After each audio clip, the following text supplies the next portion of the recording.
प्रिय छात्रों नमस्कार। एनसीईआरटी गणित कक्षा 10वीं में आपका स्वागत है। आज हम लोग प्रश्नावली 9.1 का प्रश्न क्रमांक 9 हल करेंगे। तो आइए सबसे पहले प्रश्न पढ़ लेते हैं। इसमें दिया गया है, एक मीनार के पाद बिंदु से एक भवन के शिखर का उन्नयन कोण 30 अंश है और भवन के पाद बिंदु से मीनार के शिखर का उन्नयन कोण 60 अंश है। यदि मीनार 50 मीटर ऊंची हो तो भवन की ऊंचाई ज्ञात कीजिए। तो इस प्रश्न में एक मीनार है और एक भवन है। ठीक है, तो हम यहाँ पर मान लेते हैं इस चित्र में कि यहाँ पर एक मीनार है और यहाँ पर एक भवन है। तो ये भवन है और ये मीनार है, लेकिन इनके जो कोण दिए गए हैं वो है 30 अंश और 60 अंश। तो जिसका कोण ज़्यादा है उसकी हाइट ज़्यादा रखनी है, ये आपको एग्ज़ाम में ध्यान रखना है। तो यहाँ पर देखिए, यहाँ पर लिखा है भवन के शिखर का उन्नयन कोण 30 अंश है, तो ये तो भवन के शिखर का है। यहाँ पर लिखा है मीनार के शिखर का उन्नयन कोण 60 अंश है, तो 30 और 60 में 60 बड़ा है। इसका मतलब यह मीनार के शिखर का उन्नयन कोण ज़्यादा तभी बनेगा जब इसकी ऊंचाई ज़्यादा होगी, तभी तो हम ज़्यादा ऊपर देखेंगे। भूमि से ज़्यादा ऊपर देखेंगे तो ज़्यादा कोण बनेगा। इसलिए आपको ध्यान रखना है, मीनार की हाइट ऊंची बना देना है। तो इन दोनों में से ये मीनार मान लेते हैं और इसकी ऊंचाई थोड़ी बढ़ा देते हैं। तो इस तरीके से हमने इसकी ऊंचाई बढ़ा दी। अब क्वेश्चन को ध्यान से पढ़ते हैं। इसमें लिखा है एक मीनार के पाद बिंदु से, पाद बिंदु का मतलब निचला हिस्सा, एक भवन के शिखर का उन्नयन कोण। तो मीनार के पाद बिंदु से, इसका मतलब ये है मीनार, तो इसका पाद बिंदु होगा यहाँ पर।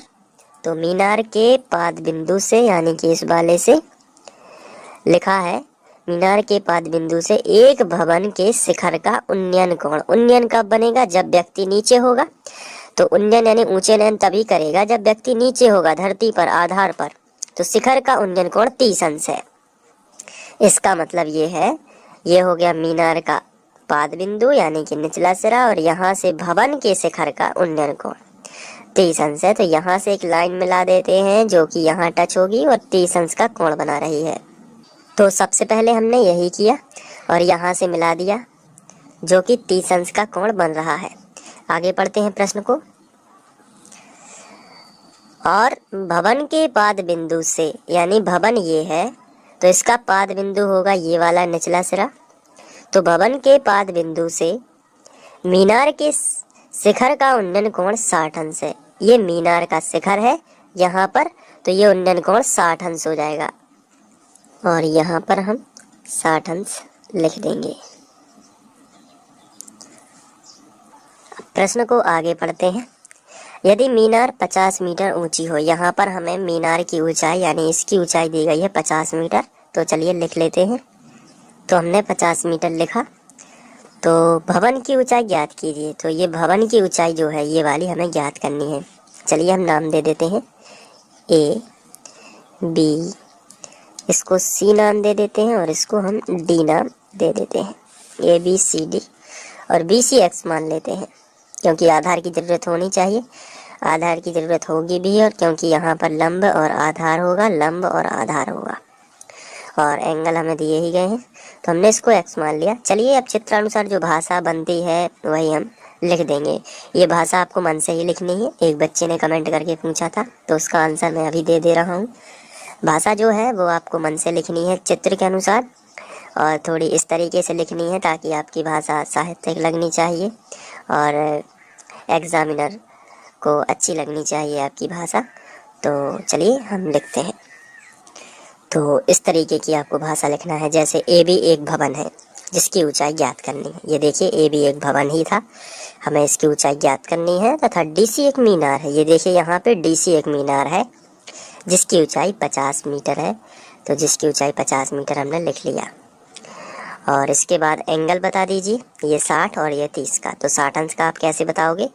डी बी सी, कोण डी बी सी बराबर 60 अंश, और ये वाला ए सी डी 30 अंश। बीच में आपको सी बताना पड़ेगा। तो ये दोनों हमने लिख लिए। इसके बाद आगे बढ़ते हैं।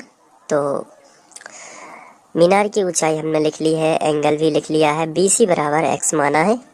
तो हम लिखेंगे BC बराबर x माना, ये हमने लिख लिया। चलिए, तो ये लिखने के बाद अब हम बड़ा त्रिभुज और छोटा त्रिभुज ले लेते हैं। चलिए, सबसे पहले हम कोई भी त्रिभुज ले सकते हैं, ऐसा कोई ज़रूरी नहीं होता कि हमें छोटा त्रिभुज ही लेना चाहिए या बड़ा त्रिभुज ही। तो हम समकोण त्रिभुज ABC ले लेते हैं, क्योंकि यहाँ पर 90 बन रहा है। तो हम ले लेते हैं समकोण त्रिभुज ABC में। अब समकोण त्रिभुज ABC में आपको साइन, कॉस और टेन, इन तीनों में से कोई एक फॉर्मूला लगाना है। कॉस एक्स सेक कॉट नहीं लगाना है, क्योंकि वो उन्हीं के रूप हैं, उल्टे हो जाते हैं, बस व्युत्क्रम ही है। तो साइन कॉस टेन आप आसानी से लगाइए और उसी से आप मान निकाल सकते हैं। कॉस एक्स सेक कॉट से भी मान आ सकते हैं, लेकिन उसमें फॉर्मूले थोड़े कठिन हो जाते हैं, इसलिए हम लोग साइन कॉस टेन ही लगाते हैं। तो अब इनमें से हमें पता करना है कि इसमें क्या लगेगा। केवल आपको ये वाला त्रिभुज देखना है और कोई त्रिभुज नहीं देखना है। ये वाला छोटा त्रिभुज जिसमें ये बन रहा है 30 अंश, तो ये हो जाएगी लंब और ये आधार। तो यहाँ पर हमें भवन की ऊंचाई तो ज्ञात करना है। तो जब भवन की ऊंचाई ज्ञात करना है तो इसे हमें लेना ही पड़ेगा, इसे हम छोड़ नहीं सकते। और BC हमने क्या मान लिया है, x, तो इसे भी लेना है। और कर्ण से कोई रिलेशन नहीं है, दोनों कर्ण के कोई मान नहीं दिए गए हैं, ना हमें इन कर्ण की लंबाई ज्ञात करने के लिए बोला गया है। तो लंब और आधार में रिलेशन बन रहा है, तो यहाँ पर भी हम टेन लगाएंगे। तो टेन थीटा बराबर हो जाएगा लंब बटे आधार। लंब क्या है, AB, और आधार क्या है, BC। बहुत ही सिंपल है, आपको AB बटे BC कर देना है। थीटा कितना है, छोटे त्रिभुज का थीटा यहाँ पे ये नहीं लेना है, क्योंकि ये तो यहाँ पे समकोण बनेगा, थीटा ये बनेगा। बड़े त्रिभुज का है 60 अंश, इसको नहीं लेना है। छोटे त्रिभुज का 30 यहाँ पे बनेगा, तो ये देखिए 30 अंश है, तो हम 10 30 लेंगे यहाँ पे। तो 10 30 अंश बराबर लंब कितना है, आंसर है, ज्ञात करना है, भवन की ऊंचाई है। और BC हमें दिया गया है x, तो हमने लिखा x। 10 30 का मान हमने आपको बताया था 1/3 होता है, बराबर AB बटे x, ये हमने लिख लिया। त्रियक गुणा कर देते हैं, तो x का गुणा इसमें करोगे तो आएगा x बराबर AB करणी 3। तो ये हमने लिख लिया। अब इसको हम समीकरण 1 बना सकते हैं और ज़रूरत आने पर x का मान AB करणी 3 रख सकते हैं। चलिए, बड़ा त्रिभुज ले लेते हैं। तो हम यहाँ पे लिखेंगे समकोण त्रिभुज। हमने लिखा समकोण त्रिभुज और इसको लिखेंगे DCB, बीच में बनेगा समकोण यहाँ पे DCB में। तो चलिए, हमने लिखा समकोण त्रिभुज DCB में, और इसमें हमें साइन कॉस टेन में से कोई एक फॉर्मूला लगाना है। तो देखिए, लंब दिया गया है और आधार तो एक अज्ञात है और एक ज्ञात है, तो इसमें तो बिल्कुल आराम से 10 ही लग जाएगा। तो हम लिखेंगे यहाँ पे tan थीटा बराबर लंब बटे आधार। देखिए, लंब कितना है, DC, और आधार कितना है, BC। तो हमने लिखा DC बटे BC, लेकिन यहाँ पे tan थीटा की जगह पे कितना लिखेंगे, 60 अंश से। देखिए, बड़े त्रिभुज का एंगल कितना है, 60 अंश, तो हम यहाँ पे लिख देंगे 60 अंश बराबर DC कितना दिया गया है, DC आपको मिला है 50, क्वेश्चन में दिया गया है, तो 50 बटे BC x दिया गया है। चलिए, आगे बढ़ते हैं। तो tan 60 का मान हम यहाँ पे रख देंगे करणी 3 बराबर 50 बटे x। तो x का गुणा इसमें हो जाएगा त्रियक, क्योंकि इसके बटे कुछ नहीं है तो हम 1 लिख सकते हैं, तो त्रियक गुणा कर देते हैं। x का करणी 3 में करोगे तो आएगा x करणी 3 बराबर 50 एकम 50, तो आ गया x करणी 3 बराबर 50। अब यहाँ पर हम x का जो मान है वो हम रख सकते हैं। तो x का मान हम देख लेते हैं क्या था। x की जगह पर हम लिख सकते हैं AB करणी 3, यहाँ पर x की जगह पर AB करणी 3 लिख सकते हैं। तो चलिए, लिख देते हैं। तो यहाँ पर हमने x की जगह पर लिखा AB करणी 3, केवल x की जगह पर हमने इतना लिखा AB करणी 3, लेकिन ये करणी 3 पहले से था, तो हमने इसको भी साइड से लिख दिया बराबर 50, ये हमने लिख दिया। इसके बाद हम करणी 3 का करणी 3 में गुणा कर देंगे, तो आ जाएगा 3 बाहर और AB ज्यों का त्यों, तो 3AB बराबर 50। तो ये गुणा वाली संख्या बटे में आ जाएगी, तो AB बराबर आएगा 50 बटे 3, ये देखिए इस तरीके से।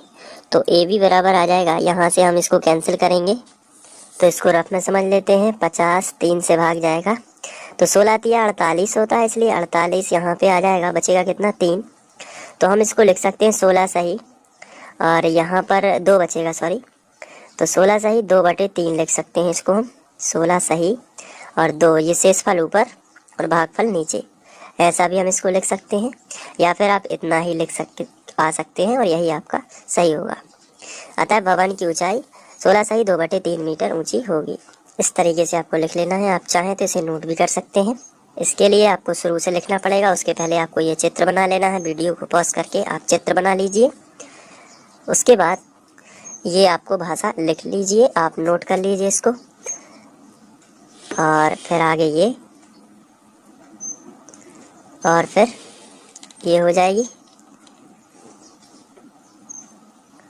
फिर थोड़ी सी भाषा ये हो जाएगी। तो आशा करता हूँ कि आप लोगों को ये समझ में आ गया होगा। Thank you. हम लोग प्रश्नावली 9.1 का प्रश्न क्रमांक 10 हल करेंगे। तो आइए सबसे पहले प्रश्न पढ़ लेते हैं। इसमें दिया गया है, एक 80 मीटर चौड़ी सड़क के दोनों ओर आमने सामने समान लंबाई वाले 2 खंभे लगे हुए हैं। इन दोनों खंभों के बीच सड़क के एक बिंदु से खंभों के शिखर के उन्नयन कोण क्रमशः 60 अंश और 30 अंश है। खंभों की ऊंचाई और खंभों से बीच की दूरी ज्ञात कीजिए। तो यहाँ पर बताया गया है कि एक 80 मीटर चौड़ी सड़क है और उसके दोनों ओर आमने सामने समान लंबाई के 2 खंभे लगे हुए हैं। चलिए देख लेते हैं। माना कि ये एक 80 मीटर चौड़ी सड़क है, तो हम यहाँ पर लिख देते हैं 80 मीटर। इसके बाद इसमें आमने सामने समान लंबाई के खंभे लगे हुए, तो एक खंभा ये लगाया गया है और दूसरा खंभा ये लगा दिया गया है। 2 खंभे लगाए गए हैं। दोनों खंभों के बीच सड़क के एक बिंदु से खंभों के शिखर के उन्नयन कोण 60 और 30 हैं। तो यहाँ पर 2 कोण बन रहे हैं, एक ज़्यादा है और एक कम है। तो अगर हम बीचों बीच अगर एक कोई बिंदु लेंगे तो वो ज़्यादा और कम नहीं बनाएगा, बल्कि हमें बीचों बीच से हट के थोड़ा लेना पड़ेगा। जैसे हमने यहाँ पर एक पॉइंट लिया, तो इस वाले पॉइंट से जब ये यहाँ पर यदि कोई व्यक्ति है तो इसको देखेगा तो आसानी से देख लेगा, जबकि इसको देखने के लिए उसे नजरें और ऊपर उठानी पड़ेगी। इसका मतलब जितने पास होगा, यहाँ से जितनी दूरी कम होगी उतना ही एंगल ज़्यादा बन जाएगा, जबकि इस खंबे से दूरी ज़्यादा है इसलिए एंगल कम बनेगा, क्योंकि इसे वो आसानी से देख सकता है। जैसे आप किसी मीनार के पास बिल्कुल खड़े हैं तो आपको मीनार का शिखर देखना है तो आपको नज़रें बहुत ऊपर करनी पड़ेंगी, जबकि आप मीनार से दूर, बहुत दूर खड़े हैं तो आप आसानी से उसके शिखर को देख सकते हैं।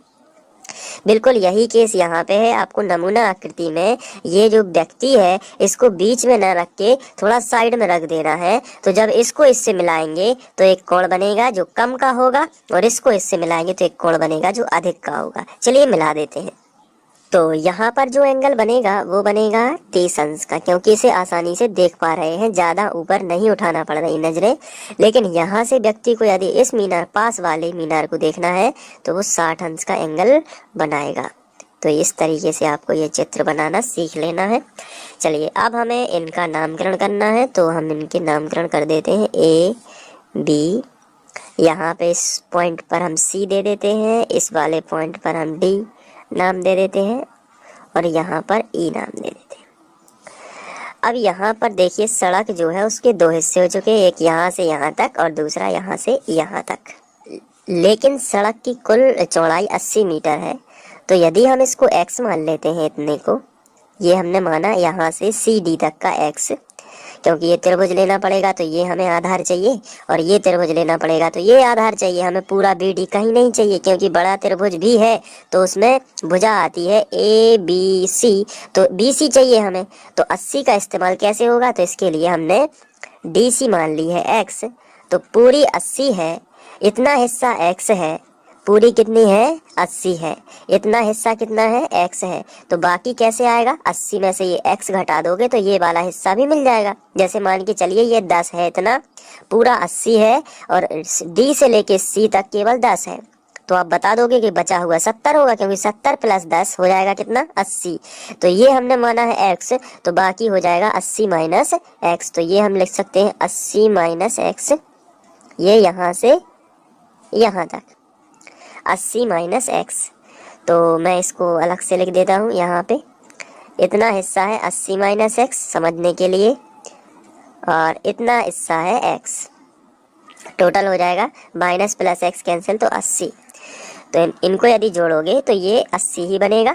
तो ये हमने मान लिया एक्स और ये मान लिया 80 माइनस एक्स, टोटल कितना है 80। तो एक्स घट जाएगा जितना हिस्सा, तो ये वाला हिस्सा मिल जाएगा 80 माइनस एक्स। चलिए ठीक है, अब हम त्रिभुज ले लेते हैं। तो उसके पहले हम लोगों को पता है कि हमें ए बी और ई डी ज्ञात करना है, और चूंकि समान लंबाई के हैं इसलिए जितना ए बी होगा उतना ही ई डी आ जाएगा।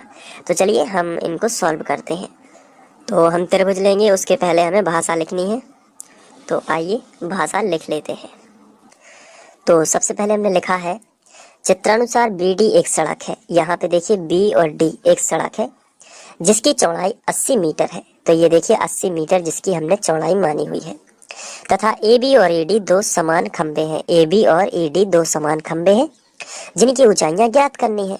चलिए अब हम ये बता देते हैं बी सी कितना है, सी डी कितना है, ये सब बता देते हैं। तो इसके बाद हमने बी सी बता दिया है 80 माइनस एक्स और सी डी भी बता दिया है एक्स।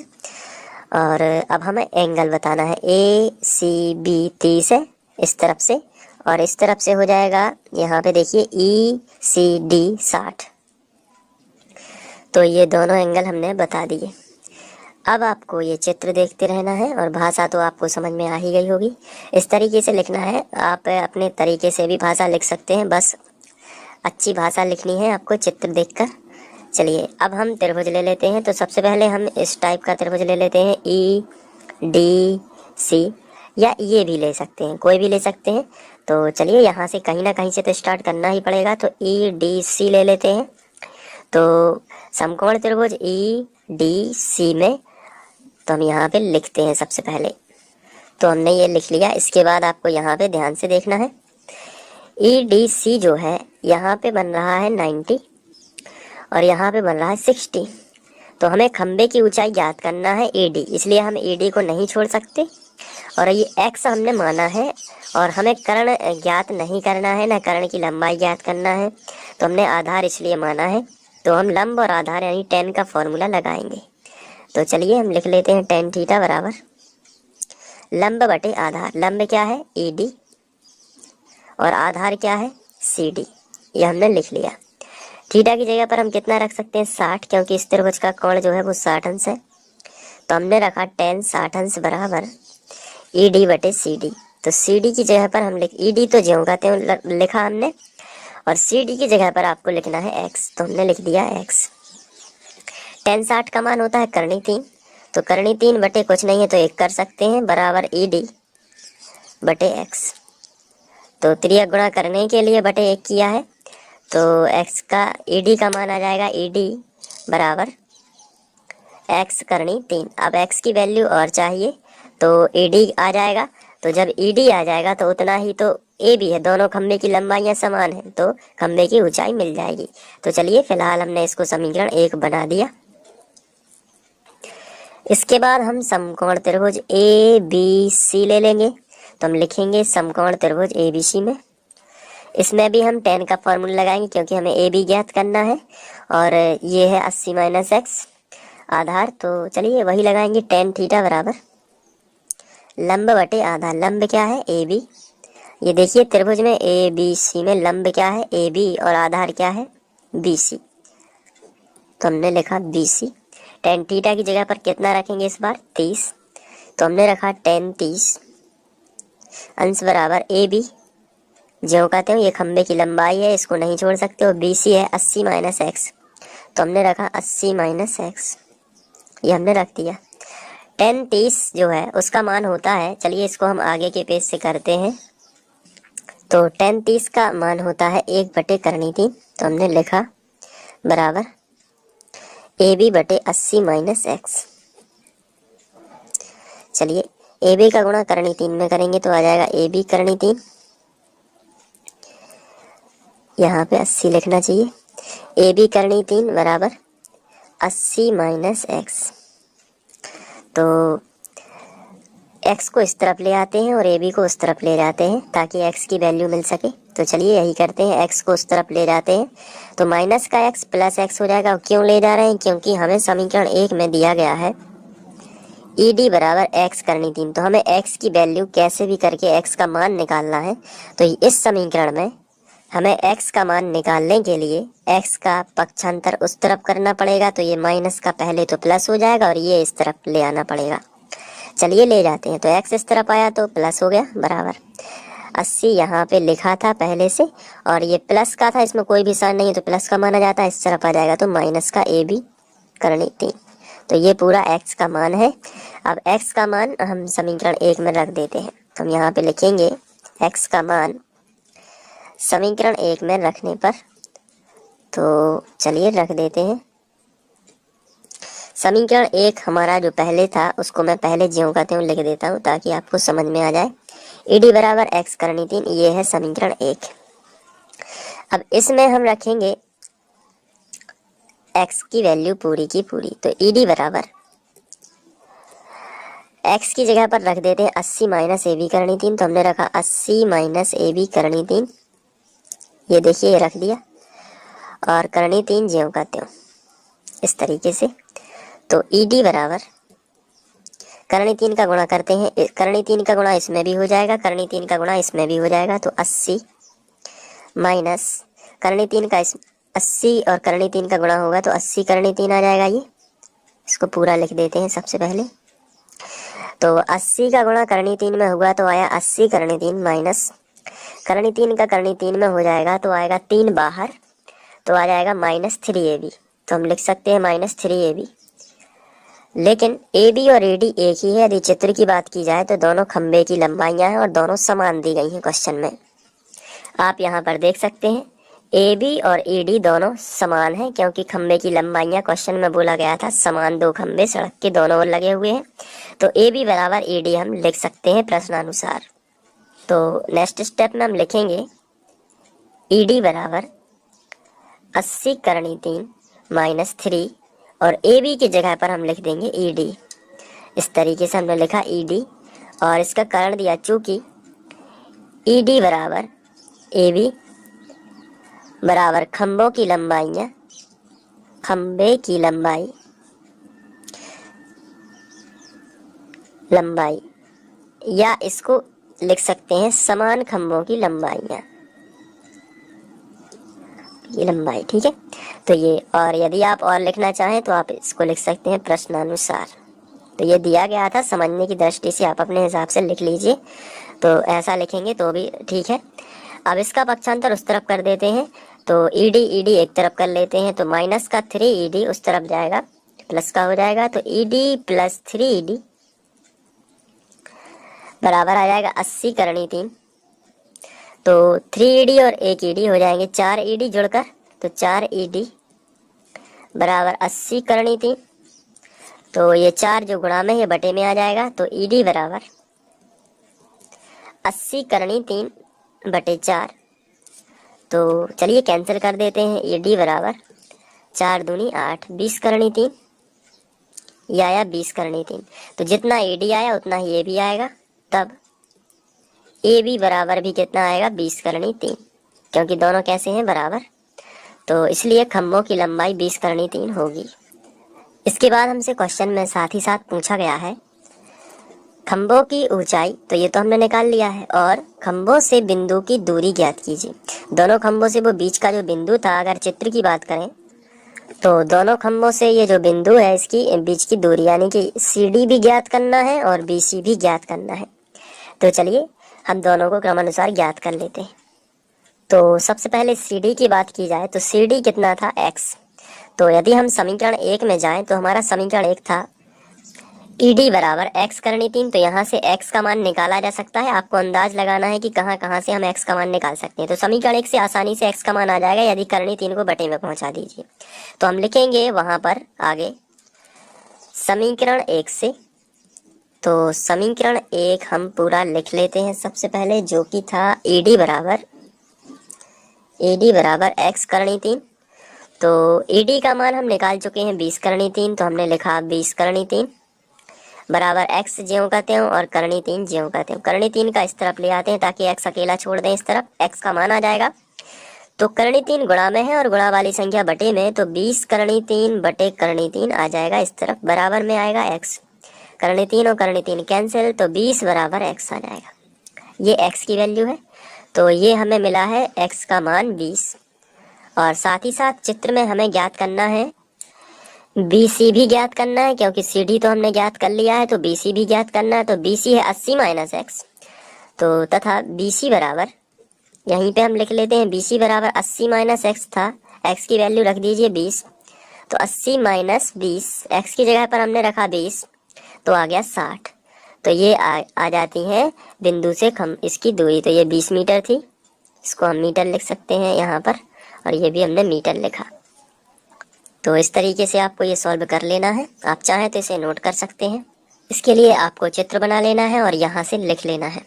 तो ये पहला है, वीडियो को पॉज करके आप इसे नोट कर सकते हैं। इसके बाद ये आगे का हिस्सा है, और फिर इसके बाद थोड़ा सा हिस्सा यहाँ पे बच जाता है, ये देखिए, और नेक्स्ट पेज पर है ये, और इसके बाद ये रहा,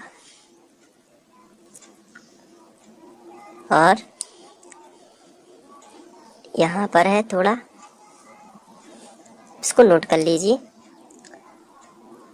और एक बार इसका रिवीजन कर लीजिए। थोड़ा सा कठिन सवाल था, लेकिन यदि आप इसको ध्यान से करते हैं तो ये आप पे आ जाएगा। Thank you.